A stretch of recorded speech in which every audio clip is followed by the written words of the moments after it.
order to stabilize and boost the economy. With bureau inputs, Shama Mishra's report, DD India, Mumbai.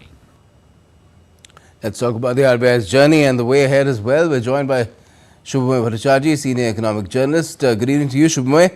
What do you make of how the RBI has conducted itself, going through an evolutionary addition to its role through the decades, and especially the last decade as well, tackling a range of problems at the same time and encountering some that were not anticipated at all? Yeah, Gautam, in fact, RBI can obviously take credit on the 90th birthday of the central bank that it has steered India through several major crises in more than 1 decade, especially the last one. I mean, I'm especially looking at COVID, which really tested central banks across the globe about how they can handle their economy. And RBI really did well. It lowered the interest rate drastically, but it did not flood the market with currency.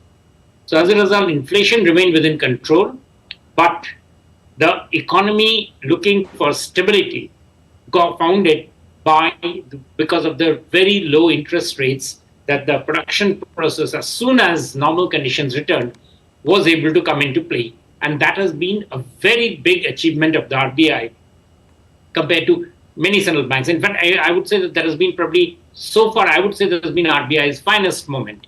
There have been other moments, but this was probably a fight which had no precedent. And RBI did it wonderfully. And Right. kudos goes to Mr. Das and his team. Yeah. And in terms of the way ahead, the Prime Minister, of course, had his own pointers, but the RBI too has identified, of course, it will keep that inflation level within range, but at the same time, to ensure that the economy keeps chugging along at the high growth rate that it has, India remains the largest, the fastest growing large economy to date. How will it keep it going?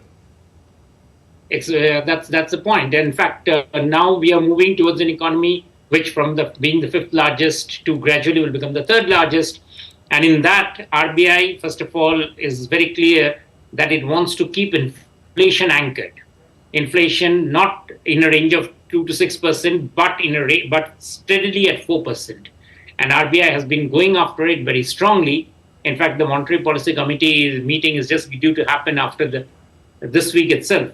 And all fund houses, all banks, all analysts are fairly clear that RBI will not be cutting rates, and that RBI will be not even be moving into what is called the neutral territory. So that means that the RBI is essentially looking that there is no slip up in terms of the inflation targeting. Yet there is enough incentive for companies to borrow more, and as we can see from the data on credit, that has actually started paying dividends, that there is much more credit now being handed out and not much more interest in taking out credit from the corporate sector. The banks have actually come out very well, and the twin balance sheet problem, which was India's big problem for a long time, that both the corporate sector balance sheet was weak and the bank's balance sheet was weak, that has got cleaned up. Today, the banks are in a very steady state. So I think that's the framework on which RBI would want to push forward, that there shouldn't be any snafu. Remember, the world's idea of money is also changing. We are getting digital currency. We are getting new ideas of how currencies should be. And within that, it's a very fascinating world in which we are working in. Especially AI is going to have a huge impact on banking as we know it in the next few years. Yes. In fact, that's what I was going to ask you about as well, that we've seen the RBI evolve and have more and more under its domain, especially where online transactions are concerned, be they in terms of UPI or other modes of online or neo banking, where even investments are concerned. Do you feel that RBI might be moving into other uncharted territories as well in the coming years? That's right, Gautam. In fact, it has already moved into uncharted territories. And one of the things that RBI has been doing, and which is very good, is that RBI has been willing to wield the stick. So companies which have got into trouble because RBI has said that they are not following due diligence. instead of the markets telling RBI that, the companies are in trouble. That's a very big change. The regulator is actually deciding that here's a bank, here is a financial company in the fintech sector largely, or an NBFC, which is not working as per the regulatory norms of the RBI.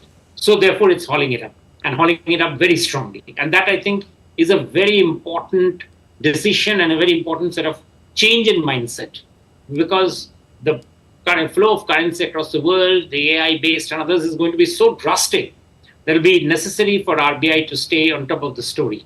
And as the leading emerging market bank, this is going to be a very, very significant area for RBI to trod. Yeah, Gautam. And in terms of boosting the rupee's global presence as well, in that endeavor, to what extent has the RBI contributed so far, and what more could it do there? Absolutely. And that again, yes, that's the right thing that you pointed out.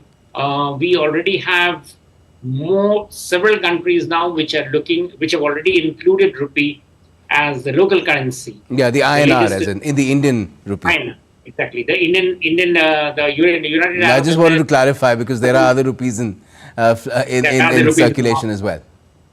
But exactly, that's a very good point. The INR has become now the currency that can be used in UAE, and one would expect that in West Asia, this is something that will expand more and more.